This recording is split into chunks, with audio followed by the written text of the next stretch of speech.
ভাই, আপনাদের কাছে একটি রিকোয়েস্ট করব, এই ফ্যামিলিটাকে সাহায্য করার জন্য, একটু পাশে দাঁড়ানোর জন্য এই ভিডিওটি সর্বোচ্চ শেয়ার করবেন, যাতে আমাদের পিনাকি দাদার ওনাদের ঠিকানা পায়। কারণ উনি নিজে তাদের সাহায্য করতে চাইছেন।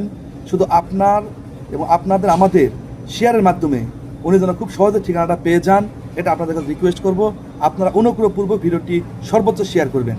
আপনাদের এক্সাম্পল দিই, আপনাদের তৃণমূলের নেতাকর্মীদের কি অবস্থা, আপনাদের যুব দলের নেতারে আর্মি পিটায় মেরে ফেলাইলো, দেখছেন বাচ্চাগুলোর কি অবস্থা, অথই পাথারে পড়ছে এই পরিবারটা।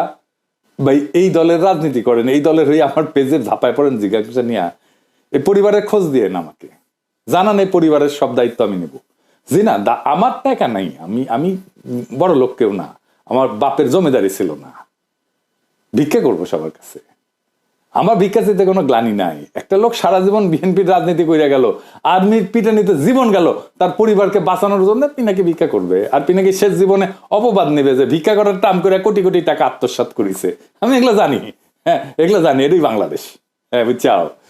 যাই হোক, আমার খোঁজ দিয়ে এই পরিবারের দেখভাল করার দায়িত্ব যেন আমাকে দেন খোদা তাআলা, এই তৌফিক যেন দেন, ওনার পরিচয়টা দিয়েন, আমার সাথে যোগাযোগ করাই দিন।